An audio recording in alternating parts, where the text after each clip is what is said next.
Hi friends, Vijay Ramesh വ്ളോഗിലേക്ക് നിങ്ങൾക്ക് ഏവർക്കും സ്വാഗതം. വളരെ വൈകിട്ടാണ് ബിഗ് ബോസിൻ്റെ 69 ദിവസത്തെ എപ്പിസോഡിൻ്റെ റിവ്യൂ ഞാൻ പറയുന്നത്. വീഡിയോ ഇടാൻ വൈകിയതിൻ്റെ കാരണം ഞാൻ അവസാനം പറയാം, സ്കിപ്പ് ചെയ്യാതെ കാണുക. എന്തായാലും ആദ്യമായിട്ടാണ് നിങ്ങൾ ഈ ചാനൽ കാണുന്നതെങ്കിൽ പ്ലീസ് ഒന്ന് സബ്സ്ക്രൈബ് ചെയ്യാൻ മറക്കലേ കൂട്ടുകാർ. ഇപ്പോൾ രാവിലെ തന്നെ ചാലക്കുടി ചന്തയ്ക്ക് പോയപ്പോൾ ചന്ദനച്ചൊപ്പുള്ള മീൻകാരി പെണ്ണിനെ കണ്ടേ ഞാൻ, ആ പാട്ടായിരുന്നു. അപ്പോൾ ജാസ്മിൻ പറഞ്ഞു, എൻ്റെ തന്തപ്പടിയാണോ ചന്ത മീൻ എന്നൊക്കെ പറയുന്ന രീതിയിൽ. ജിൻ്റെപ്പം സുഖം ഉറക്കുകയായിരുന്നു കേട്ടോ, ഇച്ചി എണീക്കാൻ മടിയായിരുന്നു. അവരെല്ലാവരും കൂടി സംസാരിച്ചിരുന്ന സമയത്ത് ഒരു പാട്ട്, ഡാഡി മൈ സൂപ്പർ ഡാഡി, ആ പാട്ട് കേട്ടതിന് ശേഷം വരുന്നത് വേറെ ആരുമല്ല, നമ്മുടെ നോറയുടെയും സിജോയുടെയും അതുപോലെ തന്നെ അഭിഷേക് ശ്രീകുമാറിൻ്റെയും ഡാഡിമാരാണ്, അച്ഛന്മാരാണ് വന്നിരിക്കുന്നത്. അതിൽ നോറയുടെ അച്ഛനെ കണ്ട സമയത്ത് നോറയ്ക്ക് ഭയങ്കര സന്തോഷം. ഒരിക്കലും പ്രതീക്ഷിക്കാത്ത ഒരാളാണ് കടന്നു വന്നിരിക്കുന്നത്. അനുസൂബയ്ക്ക് വളരെ ആശ്ചര്യത്തോട് നോറയുടെ വാപ്പ വന്നല്ലോ എന്ന രീതിയിലാട്ടോ. അങ്ങനെ എല്ലാവരും ഗിഫ്റ്റുകളായിട്ട് വന്നിട്ടുണ്ടായിരുന്നു. നോറ ഓടിപ്പോയി വാപ്പച്ചിയെ കെട്ടിപ്പിടിക്കുന്നുണ്ടായിരുന്നു. ജാസ്മിൻ്റെ പേരൻസ് വരാത്ത കാരണം ജാസ്മിൻ നല്ല വിഷമമുണ്ടായിരുന്നു കേട്ടോ. അവസാനം നോറയുടെ വാപ്പ വിളിച്ച് ചോദിച്ചു, എന്താണ് വിഷമിച്ചടക്കുന്ന, ഗസ്റ്റുകളൊക്കെ വന്നപ്പോൾ ഇങ്ങനെ തൂത്ത് കടന്നാൽ മതിയോ, എന്താണ്, വാപ്പച്ചി വരും കേട്ടോ, എല്ലാവരും വന്നില്ലേ, നമ്മുടെ നോറയുടെ വാപ്പ ഞാൻ വരുമെന്ന് നിങ്ങൾ ആരും വിചാരിച്ചോ, ഇല്ലല്ലോ. അപ്പോൾ എന്തായാലും അതുപോലെ ജാസ്മിൻ്റെ വാപ്പച്ചി വരുമെന്നും പറഞ്ഞ് ജാസ്മിൻ്റെ ഒരു മോട്ടിവേഷനെ കൊടുത്തിട്ടുണ്ടായിരുന്നു. അഭിഷേക് ശ്രീകുമാറിൻ്റെ അച്ഛനും അഭിഷേകോട്, നിനക്ക് എന്താണ്, നീ എപ്പോഴും ആ സോഫയിൽ ഇപ്പോൾ എന്താണ് ഇരിക്കുന്നത്, ഗെയിമിൽ നല്ല ഒരു ഉഷാറായി കളിക്കുന്ന രീതിയിൽ സംസാരിക്കും. അപ്പോഴത് വീണ്ടും പാട്ട് മുഴങ്ങി, വെണ്ണില കൊമ്പിലെ രാപ്പാടി. അതാരുമില്ല കേട്ടോ, നമ്മുടെ അഭിഷേക് ശ്രീകുമാറിൻ്റെ അനിയത്തിയാണ് വന്നിരിക്കുന്നത്. അങ്ങനെ അനിയത്തിയും അച്ഛനും ഒക്കെ കൂടി പോയി റൂമിൽ പോയിട്ട് സംസാരിക്കുന്നുണ്ട്. നീ എന്താണ് ഇങ്ങനെയാണോ ഞാൻ ബെഡ്ഷീറ്റൊക്കെ മടക്കി വയ്ക്കാൻ പറഞ്ഞു തന്നിരിക്കുന്നത്. അച്ഛൻ ചോദിക്കുന്നു, നിനക്ക് എന്നും ഒരു ഷൂ ആണോ. അപ്പോഴത്തേക്ക് ഇതാ സ്റ്റോർ റൂമിൽ പോകുന്നതുകൊണ്ട് അപ്പോൾ അപ്സര പറയുന്നു, അയ്യോ ഇനി വരുന്ന പേരൻസ് ചിക്കനും മട്ടനും കൊണ്ടുപോകാം, കാരണം സ്നാക്സ് ഐറ്റം ഒത്തിരി ആയിട്ടുണ്ടല്ലോ. അങ്ങനെ നമ്മുടെ സിജോയുടെ അച്ഛൻ പണ്ടത്തെ ജിമ്മൊക്കെയാണ് കേട്ടോ. അപ്പോൾ അങ്ങനത്തെ രീതിയിലൊക്കെ സംസാരിക്കുന്നുണ്ട്. ഒരു ക്യാഷ്വലൊക്കെ സംസാരിക്കുന്നു. അഭിഷേക് ശ്രീകുമാർ അനിയത്തിയും കൂടി റൂമിൽ വന്നിട്ട് സംസാരിക്കുന്നുണ്ട്. ഇവിടെ നിസ്സാര കാര്യങ്ങൾക്ക് പണങ്ങുന്നത്, എനിക്ക് ഉള്ള വള്ളിയൊന്നും പിടിക്കാൻ വയ്യ, എനിക്ക് ഞാനായിട്ട് നിന്ന് കളിക്കാനേ പറ്റത്തുള്ളൂ, നീ ഒന്നുകൂടി കളിക്ക്, അല്ലെങ്കിൽ നിനക്ക് അടുത്ത ആഴ്ച പട്ടിയും പാക്ക് ചെയ്ത് വരാമെന്ന രീതിയിൽ അനിയത്തി സംസാരിക്കുന്നുണ്ട്. ഈ സമയത്ത് വീണ്ടും പാട്ട് കേൾക്കും, ആകാശമറിയാതെ സൂര്യനുണരുന്നു. പാട്ടുപാടി വന്ന് വേറെ ആരുമല്ല, നമ്മുടെ നോറയുടെ അമ്മേനെ കേട്ടോ. ഓരോ ആൾക്കാർ വരുമ്പോഴത്തേക്കിന് പാട്ടിട്ട് കൊടുക്കും. പക്ഷേ ഇപ്പോഴും നമ്മുടെ ജാസ്മിന് കരച്ചിലാണ്.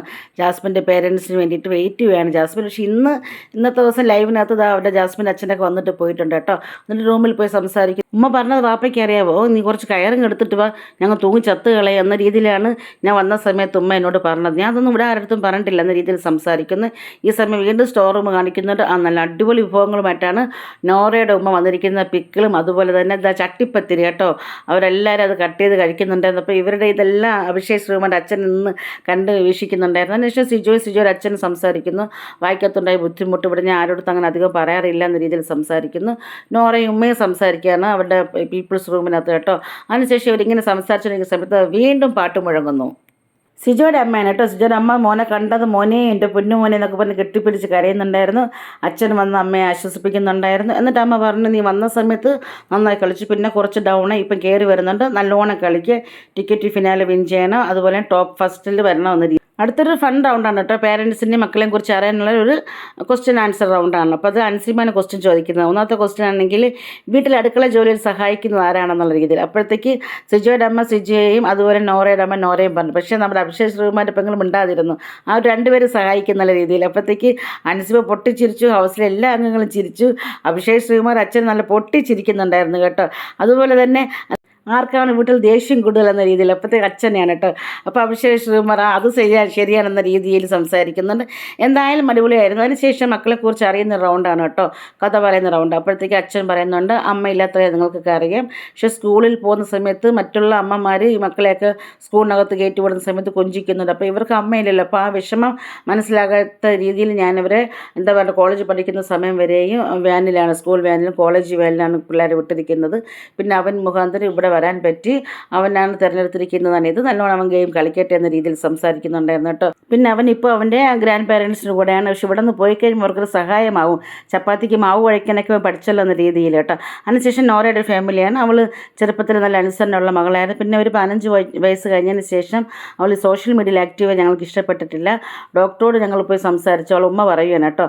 അപ്പോൾ ഡോക്ടർ പറഞ്ഞത്, ഈ മകൾ മുഖാന്തരം നിങ്ങൾ നാളെ അറിയപ്പെടും, പക്ഷേ ഇപ്പോൾ ഞാൻ ഇന്ന് ഫ്ലൈറ്റിൽ ഇങ്ങോട്ട് വന്ന സമയത്ത് മോള് കാരണമാണല്ലോ എന്ന രീതിയിൽ അമ്മ സംസാരിക്കും. അപ്പോഴാണെങ്കിൽ ഇവൾ എന്താ പറയേണ്ടത്, 10ാം ക്ലാസ്സിൽ 9 A+, 1 A വാങ്ങിച്ചു, പഠിക്കാതിരുന്നു. ഞാൻ അവൾക്ക് വണ്ടി വാങ്ങിച്ചു കൊടുക്കാമെന്ന് പറഞ്ഞ സമയത്താണ് ഇവളത് പഠിച്ചിരിക്കുന്നത്. അങ്ങനെ ഇവളെന്നെ ബ്ലാക്ക് മെയിൽ ചെയ്യിപ്പിച്ചിട്ടാണ് കാര്യങ്ങൾ നേടുന്ന രീതിയിൽ വാപ്പ പറഞ്ഞിട്ടുണ്ടായിരുന്നു. എന്നിട്ട് പറഞ്ഞു, ഇവൾ ആരെയാണോ ആഗ്രഹിക്കുന്നത് അവർ വിവാഹം കഴിക്കാൻ നമുക്ക് തടസ്സമില്ല, പക്ഷേ ഇവർ തമ്മിൽ മനസ്സിലാക്കുന്ന വ്യക്തികളായിരിക്കണം. മാത്രമല്ല ഇവളൊരു സോഷ്യൽ മീഡിയ ഫെയിമിലൂടെ അവളുടെ വാപ്പയെന്ന് അറിയപ്പെടാനല്ല ഞാൻ ആഗ്രഹിക്കുന്നത്. മകൾ വിദ്യാഭ്യാസത്തിൽ ഒന്നാമതെത്തി, അങ്ങനെ ഞാനൊരു നോറയുടെ വാപ്പ എന്നറിയാനാണ് എൻ്റെ ആഗ്രഹം എന്ന രീതിയിൽ സംസാരിക്കും. ഞാൻ ഗൾഫിൽ കിടന്ന് കഷ്ടപ്പെട്ടിട്ടാണ് ഞാൻ ഓരോന്നും ഉണ്ടാക്കിയിരിക്കുന്നത്. അപ്പോൾ എൻ്റെ മകൾക്ക് നല്ല വിദ്യാഭ്യാസം കിട്ടണമെന്ന് ഞാൻ ആഗ്രഹിച്ചു എന്ന രീതിയിൽ വാപ്പ സംസാരിച്ചു. ഏതൊരു പേരൻസിൻ്റെയും സ്വാഭാവിക ആഗ്രഹം തന്നെയാണ് കേട്ടോ. എന്നിട്ട് പിന്നെ അവർ ബിഗ് ബോസ് അനൗൺസ് ചെയ്ത് എല്ലാ പേരൻസിനും പോകാൻ വന്നിട്ട് ആൻഡ് പീപ്പിൾസ് റൂമിൽ നോറ ഫാമിലി സംസാരിച്ചു. നോറയ്ക്ക് ഭയങ്കര വിഷമം, എന്തിനാ വാപ്പച്ചി ബ്ലാക്ക് മെയിൽ ചെയ്യുന്നു, അയ്യോ മോൾക്ക് വിഷമമായി, ഞാൻ അങ്ങനെയല്ല പറഞ്ഞത്, അതവർക്ക് മനസ്സിലാവും എന്നുള്ള രീതിയിൽ. അപ്പോഴത്തേക്ക് നോറയ്ക്ക് വിഷമമായെന്ന് ഉമ്മ പറയുന്നുണ്ട്. എന്തായാലും അതിൽ വിഷമിക്കേണ്ട കാര്യമൊന്നുമില്ല. വാപ്പ ഒരു സ്വാഭാവികമായ കാര്യത്തിൽ പറഞ്ഞു, എൻ്റെ മക്കളടുത്ത് ഇവിടെ എന്തെങ്കിലും ജോലി ചെയ്യാൻ പറയുമ്പോഴത്തേക്ക് പറയും ഞങ്ങൾക്കത് വാങ്ങി തരുമോ എങ്കിൽ ചെയ്യാമെന്ന്, അതുപോലെ ജസ്റ്റ് പറഞ്ഞതേ ഉള്ളൂ കേട്ടോ. അതിനുശേഷം എന്താ നമ്മുടെ അഭിഷേക് ശ്രീകുമാറിൻ്റെ അച്ഛൻ പറയുന്നുണ്ട്, നീ ഇവിടെ നന്നായിട്ട് കളിക്കുക, ആരെയും കാലിലൊന്നും പിടിച്ച് വലിക്കാൻ നിൽക്കില്ലെന്ന രീതിയിൽ. നമ്മുടെ സിജോയുടെ അമ്മ അഭിഷേക് ശ്രീകുമാറിൻ്റെ അടുത്ത് പറയുകയാണ്, മോനെ ഇനി മുതൽ ഞാനും നിൻ്റെ അമ്മയാണ്, ഈ സ്നേഹബന്ധം എന്നും ഉണ്ടാവണമെന്ന രീതിയിൽ. അങ്ങനെ ഫോട്ടോസൊക്കെ എടുത്ത് അവർ ബിഗ് ബോസ് ഹൗസിൽ നിന്നും നമ്മുടെ നോറയുടെ വാപ്പയും അഭിഷേക് ശ്രീകുമാറിൻ്റെ അച്ഛനും അതുപോലെ തന്നെ സിജോയുടെ അച്ഛനും അമ്മയും ഇവിടെ പറഞ്ഞിരിക്കാൻ കേട്ടോ. അതിനുശേഷം ഉണ്ടല്ലോ ജാസ്മിൻ പറയുന്നത്, അതെ അഭിഷേക് ശ്രീകുമാറിൻ്റെ സഹോദരി പറഞ്ഞത് കേട്ടോ, നീ ഇങ്ങനെ കളിക്കുകയാണെങ്കിൽ അടുത്ത ആഴ്ച പട്ടിയും തൂക്കി വരാം, നമ്മൾ മനസ്സിലാക്കിയല്ലോ ഇത് വീട്ടിൽ പോയി കാണുന്ന അഭിഷേക് ശ്രീകുമാറിൻ്റെ പെങ്ങളെന്ന രീതിയിൽ തമാശ പറഞ്ഞു. പിന്നെ റസ്മിനും നോറയും സംസാരിക്കുന്നു, ഞാൻ എൻ്റെ ഇഷ്ടപ്രകാരമല്ല, ഓർക്ക് വേണ്ടിയിട്ടാണ് ഞാൻ IAS നേടാമെന്ന് ആഗ്രഹിച്ചെന്ന രീതിയിൽ സംസാരിക്കും. ഇതിന് ശേഷം എന്താ നമ്മുടെ ശ്രീധുവും അർജുനും കുറച്ച് ദിവസം ഇവരെ സംസാരമില്ലായിരുന്നല്ലോ. അപ്പോൾ എന്താണ് നീ ഒരു അകൽച്ച, എല്ലാവരും ചോദിക്കുന്നുണ്ട് പേരൻസ് വന്നു പോയിട്ടാണോ, എൻ്റെ പേരൻസ് ഒന്നും എൻ്റെ അടുത്ത് പറഞ്ഞിട്ടില്ലെന്ന് എനിക്ക് ബോധ്യമുണ്ട്. അപ്പോൾ ശ്രീധു പറഞ്ഞ മമ്മി സമയത്തിന് കിടന്ന് ഉറങ്ങണമെന്നേ പറഞ്ഞിട്ടുള്ളൂ, പക്ഷേ അർജുൻ കോംബോ പിടിക്കുന്നുണ്ടോ, അതെന്താ? അപ്പോൾ ജാസ്മിൻ്റെ കാര്യമാണ് സൂചിപ്പിക്കുന്നത്. അപ്പോൾ എടി നീ ഇവിടെ എൻ്റെ അടുത്ത് കുറച്ച് അകൽച്ച കാണിച്ചു, പിന്നെ അവളും ഒരു ഒറ്റയ്ക്കിരുന്ന സമയത്ത് നമ്മൾ പോയി സംസാരിക്കുന്നത്, അത്രയേ ഉള്ളൂ, നീ എന്താ ഇങ്ങനെ രീതിയിൽ അർജുൻ ചിരിക്കുന്നുണ്ടായിരുന്നു കേട്ടോ. അതിനുശേഷം എന്താ ടാസ്ക്കാണേ, ജസ്റ്റ് റിമെമ്പർ ദാറ്റ്, ഓർമ്മയുണ്ടോ മോനെ ഈ മുഖം എന്ന രീതിയിലുള്ള ഒരു റൗണ്ടാണ് കേട്ടോ. അതായത് എല്ലാവർക്കും മറവി രോഗം കൂടുതലാണ്, പറഞ്ഞതും പരിചയപ്പെട്ടത് എല്ലാതും മറക്കുന്നു. അപ്പോൾ നിങ്ങളുടെ ഓർമ്മശക്തി കൂട്ടാനുള്ള ഒരു മരുന്നാണ് ഈ ടാസ്ക് എന്ന രീതിയിൽ. ആക്ടിവിറ്റി ഏരിയയിൽ പോവുക, അതിനകത്ത് കുറച്ച് നമ്പർ കാണിക്കും, അത് നിങ്ങൾ ഓർത്ത് വെച്ച് 10 നമ്പരെങ്കിലും തെറ്റാതെ പറയണം. അതാണ് ഒരു ടാസ്ക് എന്ന് പറയുന്നത്. 70,000 പൈ വാല്യൂ വരെ ഓർമ്മ വെച്ച് ഗിന്നസ് റെക്കോർഡ് നേടിയ ആൾക്കാരുള്ള നാടാണിത്. അപ്പോൾ നിങ്ങൾക്ക് ഈ 10 നമ്പരെങ്കിലും ഓർമ്മ വെച്ച് പറയാൻ പറ്റുമോ എന്ന രീതിയിലാണ് കേട്ടോ. അങ്ങനെ ഓരോരുത്തർ ആക്ടിവിറ്റി കയറി പോകുന്നു, നമ്പർ കണ്ട് ബൈഹാർട്ട് ആക്കുന്നു, കൺഫെഷൻ റൂമിൽ വന്നിട്ട് അത് പറയുക. അങ്ങനെ ഓരോ റൗണ്ട്, ആദ്യമാണ് പീപ്പിൾസ് റൗണ്ട് പോയി, പിന്നെ ടണൽ, നെക്സ്റ്റ് ഡൺ, അങ്ങനെ ഓരോരുത്തരും പോയി പറയുന്നുണ്ട്. അതിൽ ഏറ്റവും കൂടുതൽ പറഞ്ഞിരിക്കുന്നത് ടണലും നെക്സ്റ്റുമാണ് കേട്ടോ. ടണലും നെക്സ്റ്റിനാണ് 3 പോയിന്റ് നേടിയിരിക്കുന്നത്. റസ്മിനാണെങ്കിൽ റസ്മിൻ്റെ റൗണ്ടിലാണ് ബിഗ് ബോസ് പറഞ്ഞത്, നന്ദന പറഞ്ഞത് മാത്രം ശരി, ജിൻഡോയും റസ്മിനും പറഞ്ഞ തെറ്റെന്നുള്ള രീതിയിൽ.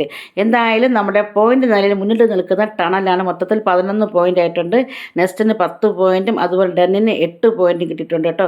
പീപ്പിൾസിന് 6 പോയിന്റുമാണ്. അങ്ങനെ അടിപൊളിയായിട്ട് ആ റൗണ്ടും തീർന്നിരിക്കുകയാണ്. അതിനുശേഷം നമ്മുടെ അർജുനും ശ്രീതും ഇന്ന് കോമ്പയൊന്നും ഇല്ല എന്ന രീതിയിൽ സംസാരിക്കുന്നു. അർജുൻ പറഞ്ഞ് എന്തുവാടി ഇത്, ആദ്യമായിട്ട് ഇങ്ങനെയൊക്കെ എന്ന രീതിയിൽ ചുമ്മാ തമാശ പറയുന്നുണ്ട്. അതിനുശേഷം നമ്മുടെ റസ്മിനും ജാസ്മിനും സംസാരിക്കും, എടി എന്താണ് കുഴപ്പം, സിവിൽ സർവീസിന് ആ വാപ്പച്ചിക്ക് ആ മകൾ എഴുതണം എന്നൊരു ആഗ്രഹം കാണത്തില്ലേ, അവർക്ക് മകളോടുള്ള ഇഷ്ടമുള്ളതുകൊണ്ടല്ല ആ വാപ്പച്ചി വന്നിരിക്കുന്നത്, അല്ലെങ്കിൽ വരുമായിരുന്നു, വേറെ ആരെങ്കിലും വരില്ല എന്ന രീതിയിൽ സംസാരിക്കുന്നു കേട്ടോ. അങ്ങനെയാണ് ഇന്നത്തെ ദിവസത്തെ എപ്പിസോഡ് തീർന്നിരിക്കുന്നത്. അപ്പോൾ ഞാനൊരു യാത്ര പോയിട്ടുണ്ടായിരുന്നു പറഞ്ഞു, കൊച്ചിൻ യാത്ര പോയിട്ടുണ്ടായിരുന്നു, വെളുപ്പിനാണ് എത്തിയത് കേട്ടോ.